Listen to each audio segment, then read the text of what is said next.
We playfully taunted him all night at our pre-wedding party, but then he suddenly snapped and did this.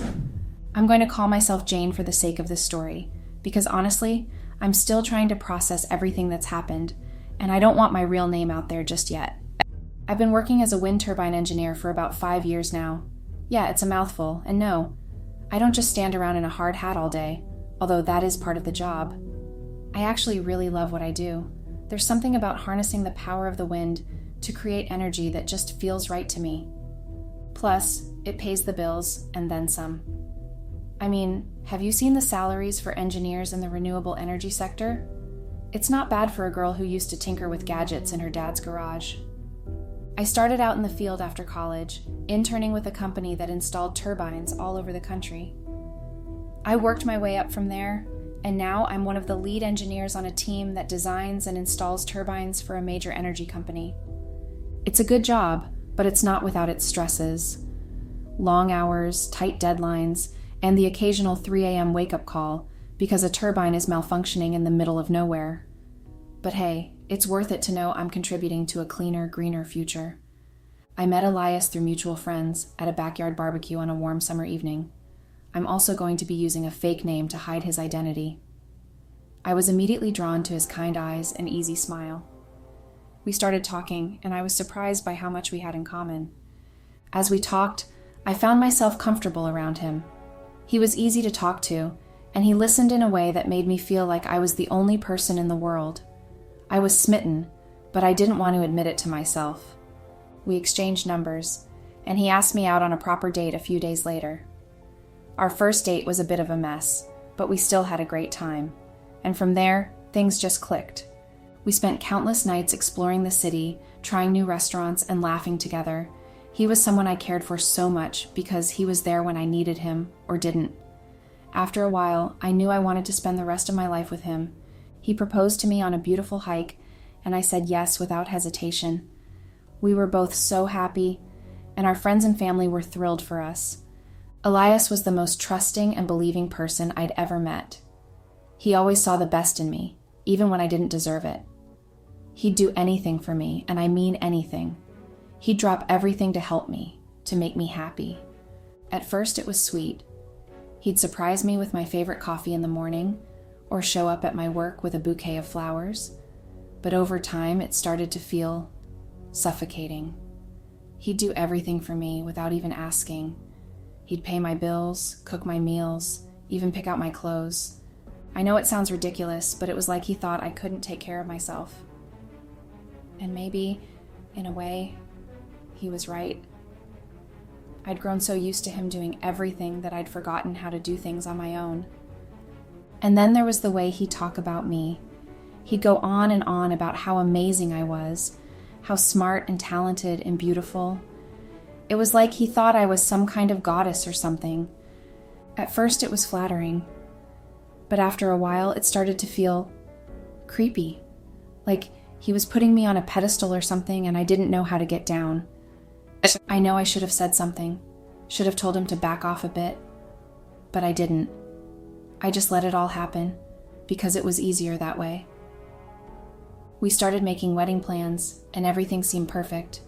But looking back, I guess I was ignoring some signs, some warning bells that I didn't want to hear. And then, at the pre-wedding party, everything changed. One moment, we were all laughing and having a great time. The next, my world was turned upside down. The pre-wedding party was in full swing, and we were all having a great time. Elias was beaming with happiness, and I was pretending to be. My friends and I had had a few too many drinks, and we started teasing Elias about how trusting he was. We'd make jokes about how I might be taking advantage of him, and he'd just laugh it off. But the jokes kept going, and they started to get a bit mean-spirited. We were all having a good time at his expense, and I didn't do anything to stop it. Daniel, Elias's best friend, seemed to be the ringleader of the whole thing. He'd make these snide comments about how Elias was so whipped, and how I must be doing whatever I wanted behind his back. Elias would just shake his head and smile, but I could see the doubt starting to creep into his eyes. And I didn't stop it. I didn't tell my friends to back off, or to leave him alone. Looking back, I realized how cruel we were being, and it was all leading up to the moment when he would no longer take it. After a while, Elias had had enough. He got up, saying something about needing to take care of an important matter, and stormed off. I didn't think much of it at the time. I just assumed he was going to go cool off or something. Maybe make a phone call or step outside for some fresh air. But as soon as he was gone, Daniel caught my eye and signaled for me to meet him outside. He raised an eyebrow and tilted his head, and I knew exactly what he was asking. I got up, trying to act nonchalant, and followed him out to the garden. It was quiet and dark out there, the only sound being the distant music from the party. Daniel took my hand and pulled me behind a row of bushes where we couldn't be seen. And then he kissed me. It was passionate and intense, and I felt like I was melting into his arms. He was a good kisser, and I couldn't help but respond. We stood there for a moment, wrapped in each other's arms. I knew it was wrong, but at that moment I didn't care. I was caught up in the excitement of it all, the thrill of doing something forbidden. It was like a rush, a high, and I just couldn't get enough. I know you are surprised that I was having an affair with my boyfriend's best buddy. I had met Daniel through Elias, actually. They were friends from college, and Daniel would often come over to our place for dinner or to watch games. At first, I thought he was just another one of Elias's friends. Nice enough, but not particularly interesting. But as I got to know him better, I realized there was more to Daniel than met the eye. He was charming and witty, with a quick sense of humor and a way of making me feel like I was the only person in the room. He'd ask me questions about myself, listen attentively to my responses, and remember tiny details that I'd mentioned in passing. I remember one time we were all out at a bar, and Daniel started telling this hilarious story about something that had happened to him at work. I was laughing so hard I had tears in my eyes, and Elias was grinning from ear to ear. After that, I started to look forward to Daniel's visits. He'd come over and we'd talk for hours, about everything and nothing. Elias would sometimes join in, but mostly he'd just sit back and let us chat. I found myself feeling drawn to Daniel's energy, his enthusiasm, and his passion for life. He had this spark in his eye that I couldn't quite resist, and yet I never thought of him as anything more than a friend, at least not until a few months ago. Looking back, I realized that I was blind to the signs. Daniel would touch my arm when we talked, or brush his hand against mine. He'd make these flirtatious comments that I'd brush off as jokes, but deep down, I knew. I knew that he was interested in me, and I was interested in him too. That's when our affair started. It was a gradual thing, a slippery slope that I couldn't seem to climb back up from. We'd meet for coffee, just the two of us, and talk about our lives. Then we'd meet for drinks, and the conversations would get a little deeper, a little more personal. We'd find excuses to touch each other, to brush our hands together, to linger a little too long in each other's eyes. It was exhilarating, but also terrifying. I knew I was risking everything, my relationship with Elias, my friendships, my reputation. But I couldn't help myself. I was addicted to the thrill of it all, the excitement of being with someone new. We'd steal glances at each other during social gatherings, our hearts racing with excitement and guilt. We'd send each other secret messages, our fingers flying across the keyboard as we tried to express the emotions we couldn't verbalize. Back to where I was earlier, I'm still trying to process what happened that night. Daniel and I kissed, and Elias saw us. He stood there looking at us. Maybe he had been standing there before we reached there. It was a detail I couldn't assert. He looked so hurt and betrayed, and then he just took off without saying a word. I felt like I'd been punched in the gut, like all the air had been sucked out of me. I knew I'd made a huge mistake, but I didn't know how to fix it. Daniel tried to talk to me, but I just pushed him away. I didn't want to hear it. I didn't want to face the consequences of my actions. I just wanted to go back in time and undo everything. But I couldn't. All I could do was stand there, frozen, as Elias disappeared into the crowd. I knew I should have gone after him, tried to explain, apologized, but my feet felt heavy, like lead. I couldn't move. I couldn't speak. All I could do was watch as he walked away. I couldn't bring myself to go home for days.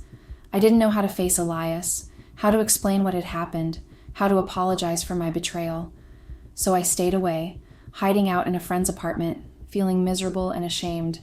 But I couldn't stop texting him. I sent him message after message, apologizing, explaining, begging for forgiveness. I knew it wasn't enough, but I didn't know what else to do. I was desperate to make things right. The messages were all the same. I'm so sorry. I was wrong. Please forgive me. But I couldn't stop sending them. I needed him to know how I felt, how much I regretted what had happened. Finally, after days of hiding out, I worked up the courage to go to Elias's home. I was nervous, scared, and unsure of what to expect. But I knew I had to face him, to apologize in person, to try and make things right. When I got there, he opened the door, but he didn't smile, didn't hug me, didn't even kiss me. He just stood there, his eyes cold, his expression hard. I tried to hug him, to hold him, but he just stood stiffly, his arms at his sides. I begged him to forgive me, to listen to me, to talk to me, but he just kept pressing his phone, scrolling through screens, his eyes fixed on the device in his hand. I felt like I was talking to a stranger, like the man I loved had been replaced by a cold, hard shell of a person. I tried to touch him, to hold his hand, but he pulled away. I tried to kiss him, to show him my love, but he turned his head. It was like he was repelled by me, like I was toxic, poisonous. It was surprising I had never seen him like this before. I didn't know how to reach him, how to get through to him. I remember when we used to have small fights months back. Even when I was at fault, he was always the one doing the begging while I reeled in from the pleasure of having him wrapped around my fingers. It had always been him being ignored by me, but this time it was different. One of the reasons I had to apologize was not because I cared if he would forgive me. I just wanted the wedding to go through. It was an embarrassment to suddenly call off the wedding when my parents are already going all out inviting guests. I wouldn't want to crash it all away. I begged him to tell me what was wrong, to tell me how to fix it, but he just shook his head, his eyes still fixed on his phone. I felt like I was talking to a stranger. So I decided to reach out to our friend Pete, hoping he could talk some sense into Elias. I told Pete everything, about the kiss, about Elias's silence, about my desperation to make things right. Pete listened attentively, his expression growing more and more uncomfortable. I could tell he was disgusted by what I'd done, but he agreed to talk to Elias anyway. Pete headed to Elias's place, and I waited anxiously for him to return. I hoped against hope that Elias would finally listen to me, that he would forgive me, and we could start working on our relationship again. But when Pete came back, his expression was grim. He told me that Elias was still hurting, that he felt betrayed and didn't know if he could ever trust me again. Pete said that Elias needed time and space to figure out if he even wanted to be in a relationship with me anymore. Pete's words kept echoing in my mind. Elias didn't know if he could ever trust me again. I realized that I'd broken the one thing that was essential to our relationship, trust. I didn't know how to repair it, how to make things go back to the way they were before. All I could do was wait and hope that Elias would eventually forgive me and give me another chance. I decided to meet up with Daniel, hoping he would try to clear the air and maybe even find a way to fix things with Elias. But as soon as I saw Daniel, I knew I'd made a mistake. He seemed smug and self-satisfied, and I could tell he was enjoying the drama he'd caused. He leaned back in his chair, and then he had this annoying grin spread on his face. I tried to persuade him to talk to Elias, to apologize for his part in our affair, and maybe even help me repair my relationship. But Daniel refused. His expression showed me that he wasn't even going to try to take any steps. He seemed to take pleasure in my misery, and I realized that he'd never been interested in helping me or Elias, only in satisfying his own desires. He wasn't even bothered that he was losing his close friend. Maybe I had gotten involved with the wrong person then, and I'm beginning to regret it. As we talked, I discovered a shocking truth. Daniel had initially wanted Elias to find out about our affair, and had deliberately tried to hurt him and destroy our relationship. Like how? None of us did him bad, and our affair was only because I liked him. I didn't realize what he was gaining from the tantrum he had initially caused. What if he had even purposely taken me to where Elias would catch us? Then he must have been so sick in the head to do that. I felt a wave of revulsion, realizing that I'd been blind to Daniel's true nature. He was manipulative and toxic, and I'd fallen for his charms like a fool. Oh yes, I felt like the biggest fool on earth. I had to think back to all the times Daniel had told me that he cared about me, that he wanted to help me. It had all been a lie, a clever ruse to get me into bed. And now he was refusing to take responsibility for his actions, refusing to even apologize for the pain he'd caused. I left the meeting feeling defeated and demoralized. I knew I had to end things with Daniel, but I also knew that I had a long way to go to repair the damage I'd done to my relationship with Elias. And I wasn't even sure if it was possible. Elias had every right to be angry, to never want to speak to me again. And I couldn't blame him. I wouldn't even want to get back together with him. Pete had been the only person who knew my true situation throughout this entire ordeal. He had been someone I could depend on, and he had been offering me constant advice and support. Pete had encouraged me to reach out to Elias and try to make things right. He had also advised me to be honest with myself and confront my own flaws and weaknesses. Pete's advice had been invaluable, and I relied on him heavily during this difficult time. He was my best friend during my plight, and had been a steady source of support. I knew that no matter what happened with Elias, Pete would be there for me. Pete, being the supportive friend that he was, suggested that Elias and I attend couples therapy together. He thought it would be a good idea for us to work through our issues with a professional. At first I was hesitant, but Pete convinced me that it was worth a try. However, Elias was resistant to the idea. He didn't want to talk about his feelings or work on our relationship, but Pete was persistent. He sat down with Elias and had a heart-to-heart talk with him, explaining how therapy could benefit us both. Eventually, Pete's persistence paid off, and Elias agreed to attend therapy with me. Pete even offered to drive us to our first session, making sure we both showed up. The therapist Pete had recommended specialized in relationships and infidelity, making her the perfect fit for our situation. With Pete's support, we began the difficult process of working through our issues and rebuilding our relationship. We met the therapist in her cozy office. She seemed to be a lover of art and nature because she was surrounded by calming plants and soothing artwork. She was warm and welcoming, with a kind smile that put us both at ease. Pete had briefed her on our situation, so she knew what to expect. As we began our session, Elias spoke out his mind, sharing his feelings and concerns. He revealed that his past relationship had left him scarred, and he'd become guarded as a result. He'd been drawn to me because of my carefree nature, but my infidelity had triggered all his past insecurities. Elias explained that he'd felt like he was walking on eggshells around me, never knowing when I'd hurt him again. He'd tried to be understanding and patient, but it had taken a toll on him. He felt like he'd been babying me, trying to help me work through my issues while neglecting his own.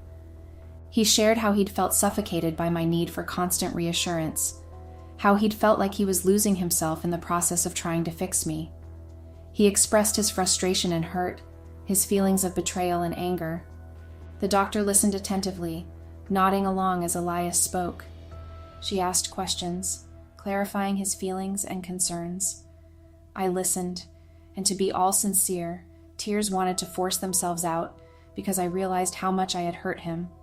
For the first time, I saw things from his perspective.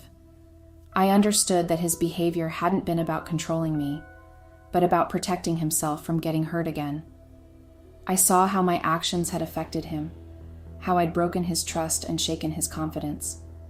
She helped us both see that our actions were rooted in our past experiences, and that we needed to work together to heal and move forward. As the therapy session came to a close, Elias dropped a bombshell. He looked at me. I didn't know what was going on through his, but it was reflecting on his face. He said that he couldn't continue with the wedding plans. He felt that our relationship was too broken, too damaged, and me having an affair with someone he regarded as his best friend was what he would never forgive. I felt like I'd been punched in the gut again. I had been so focused on saving our relationship, on making things right, that I hadn't even considered the possibility that Elias might not want to go through with the wedding. I thought about all the plans we'd made, all the dreams we'd shared, and I felt like they were all slipping away. The doctor encouraged us to take a break and think about what we really wanted. She reminded us that our relationship was complex and that we needed to prioritize our own healing and growth before we could move forward together. As we left the therapist's office, I fell on my knees and cried to him. I begged him, but he wouldn't even look me in the face twice. Where would I start from? It was Pete that came to pull me up, and he wouldn't even talk to Pete, who was trying to stop him. The days that followed were dark and difficult. I sank into a deep depression, struggling to come to terms with the fact that our wedding was off. I went through the motions of my daily routine, but everything felt empty and meaningless. I couldn't eat, I couldn't sleep, and I couldn't shake off the feeling of sadness that had settled in my heart. I felt like I was drowning in my own despair, and I didn't know how to keep my head clear and think straight. I knew I had to break the news to my parents, but I was dreading it. They'd been so excited about the wedding, so invested in our happiness. They'd already started making plans, already started envisioning their daughter in a white dress, walking down the aisle towards the man of her dreams. I felt like I was letting them down, like I was failing them in some way. I remember sitting in my childhood bedroom, surrounded by memories of my youth, and trying to find the words to tell my mom that the wedding was off. She'd always been my rock, my confidant, and I knew she'd be devastated. I could see the excitement in her eyes, the anticipation of the big day, and I knew I had to extinguish it. I took a deep breath and told her everything. About Elias's decision, about our therapy sessions, about my own feelings of failure and despair. I told her about the pain and the heartache, about the sleepless nights and the endless tears. I told her about everything, not bothering to hide my affair. She listened. She didn't want to chastise me. I know, because her face etched with concern and sadness. And then she wrapped me in a warm hug. She said that we'll get through this together. She added that. I'm strong and we'll go through that phase and come out stronger. But I couldn't shake off this insane feeling of failure, of disappointment. I felt like I'd let everyone down, including myself. I had to take a break from work, you know? I just couldn't face the office or my colleagues. It was like, how could I pretend everything was fine when it wasn't? I couldn't put on a happy face and make small talk when my heart was aching, and even when I tried to go back to work, I just couldn't focus. My mind kept wandering back to Elias and what could have been. I'd stare at my computer screen, but nothing would register. It was like my brain was a million miles away. Luckily, my boss was super understanding. She told me to take all the time I needed, to prioritize my own well-being. So I started small. I took short walks around the block, trying to clear my head. I tried yoga and meditation to calm my mind. I read books and listened to music. I was already feeling like I'd hit rock bottom, but then I found out that all my friends were talking about me behind my back. It was like another punch to the gut. I have been punched to the gut so many times in this story. It has become annoying because, to be honest, I couldn't believe they'd do that to me. I soon realized that Pete had been running his mouth, telling everyone about my situation with Elias. I felt so betrayed. I thought Pete was my friend, my go-to guy for advice and support. But I guess I was wrong. And as I started to notice the way my friends were treating me, I knew something was up. They'd give me these condescending looks or make snide comments, and I just knew they were all talking about me. It was like they were all in on some big secret, and I was the last one to know. I felt so hurt, so angry. I don't even know who to trust anymore. I started to wonder if anyone was actually my friend, or if they were all just waiting for me to slip up so they could gossip about me some more. When I confronted Pete about it, he just brushed it off like it was no big deal. He said he was trying to help, but I knew that was just a load of BS. Pete's always been a bit of a gossip, and now he'd dragged me into it. I was livid. I didn't know how to process it all. I just felt so alone, like I couldn't trust anyone. I've been consumed by regret lately. I keep thinking about Elias and how I messed up. I took him for granted, assuming he'd always be there to pick up the pieces. I wish I could turn back time, make things right between us. I want to tell him how sorry I am, how much I regret losing him. I miss him so much it physically hurts. I miss his smile, his laugh, his kind heart. I remember the way he'd make me laugh, the way he'd hold me in his arms. I miss the way he'd look at me, with so much love and adoration in his eyes. It's like I've lost a part of myself. I'm haunted by what-ifs. What if I'd been honest with him from the start? What if I'd worked harder to make our relationship stronger? What if I'd appreciated him more? I think about all the moments we shared, all the memories we made. I think about the way he'd always know how to make me feel better, the way he'd always be there for me. Now he's gone, and I'm left to pick up the pieces of my shattered heart. I know I'll never find another love like Elias's. I'm consumed by sorrow, regret, and longing. I wish I could go back, make things right. But life doesn't work that way. All I can do is move forward, alone, with the knowledge of what I've lost. I hope someday I'll be able to forgive myself, to move on from this heartache. But for now, I'm stuck in this sea of regret, wondering what could have been if only I'd been honest, if only I'd been true. Update. I was still reeling from the aftermath of my breakup with Elias when things took a turn for the worse. His mother, who I had always gotten along with, came to visit my mother. I thought it was a nice gesture, but little did I know it was a visit that would lead to a heated argument. As soon as Elias's mother arrived, I could sense the tension in the air. She was furious, and my mother, sensing her anger, tried to calm her down, but Elias's mother was having none of it. "You raised a harlot?" She spat at my mother, her voice dripping with venom. "Your daughter is a disgrace, and she's broken my son's heart into a million pieces." I was shocked, hurt, and angry all at once. I had never seen Elias's mother like this before. She had always been kind and warm towards me, but now she seemed like a different person. My mother, taken aback by her words, tried to defend me, but Elias's mother wouldn't let up. The argument escalated, with both women raising their voices and saying things they couldn't take back. I felt like I was in a nightmare, unable to wake up. I didn't know what to do, how to stop the fight. I had always liked Elias's mother, respected her, and now I felt like I was losing her too. The argument ended with Elias's mother storming out of our house, leaving me feeling devastated, hurt, and lost. I didn't know how to repair the damage, how to make things right again. Just before I left, Elias's mom delivered another devastating blow.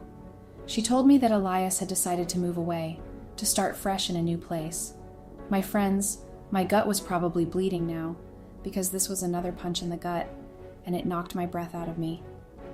The thought of Elias leaving, of him being gone for good, was almost too much to bear. I tried to process this new information. It was difficult to wrap my head around the fact that I had lost him so completely. He couldn't even stand to be in the same city as me, couldn't bear the thought of running into me again. The pain and guilt I felt were suffocating me. I still planned on asking for his forgiveness, even if we were no longer together, just to feel at peace. By now, I lost my whole chance. If that wasn't enough, I also recently got a text from Daniel. Yes, that Daniel. He had the audacity to tell me that he missed me. I couldn't believe it. Was he kidding me? Did he really think I would fall for his games again? I felt a wave of anger and disgust wash over me.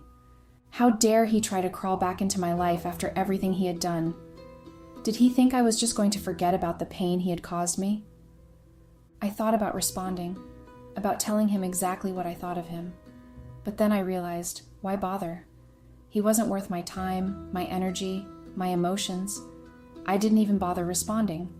Instead, I did what I should have done a long time ago. I blocked him. On every platform, every social media site, every messaging app. I erased him from my digital life, just like he had erased himself from my heart. It was liberating, really. I felt like I was finally taking back control, finally closing the door on a chapter of my life that I was ready to leave behind. Daniel was gone, and I was moving on. Or at least I was trying to. It wasn't going to be easy, I knew that. But I was determined to leave the past in the past and focus on rebuilding my life, my heart, my sense of self. Update. As I close this chapter of my life, I want to take a moment to appreciate each and every one of you who has followed my story. Whether you loved me or hated me, thanked me or cursed me, I see you, I hear you, and I appreciate you. To those who left negative comments, who called me names and questioned my choices, I thank you too. Your words stung, but they also made me stronger. They made me realize that I'm not perfect, that I make mistakes, and that I can always grow. Your criticism forced me to look inward, to confront my flaws, and to work on becoming a better version of myself. And to those who wished me well, who sent me kind words and encouragement, I thank you from the bottom of my heart. Your support means the world to me. It gave me the courage to keep going, even when things seemed impossible. Your kindness reminded me that there's still good in the world, that there are still people who care, and that I'm not alone. As I move forward, I hope you'll join me on this new journey. I hope you'll see the growth, the learning, and the healing that's taking place in my life. I hope you'll find something in my story that resonates with you, something that makes you feel less alone. Maybe you've gone through something similar. Maybe you're struggling right now. Or maybe you're just looking for a reminder that you're not alone. Whatever it is, I hope you'll stay with me. I hope you'll continue to share your thoughts, your feelings, and your experiences. I hope you'll keep pushing me to be my best self, even when it's hard. I'm left with one final thought: regret. Regret for losing Elias, for letting my fears and doubts get the best of me. Regret for not fighting harder for our love, for not being brave enough to take a chance on us. Elias, if you're reading this, I want you to know that I'm sorry. Sorry for hurting you, for letting you go, and for not being the partner you deserved. You were my rock, my soulmate, and my everything. I was lucky to have you in my life, and I'm heartbroken that it didn't work out between us. I remember the way you made me laugh, the way you always knew how to make me feel better when I was down. I remember the way you held my hand, the way you looked at me with so much love in your eyes. I remember the adventures we had, the memories we created, and the dreams we shared. As you move on with your life, I wish you all the happiness in the world. I hope you find someone who loves and appreciates you for who you are, someone who will fight for you and with you. You deserve it, Elias. You deserve all the love and joy that life has to offer. I hope you find someone who will be your partner, your friend, and your confidant. Someone who will stand by your side through thick and thin. Someone who will hold your hand when the road gets rough. You deserve someone who will love you with all their heart. Someone who will cherish and honor you. I'll always cherish the memories we made together, the laughter we shared, and the adventures we had. You'll always have a piece of my heart, and I hope that someday, somehow, our paths will cross again. Thank you again, dear friends. Thank you for being part of my story. Thank you for being my rock, my safe space, and my community. I'm honored to have shared this journey with you, and I'm excited to see what the future holds.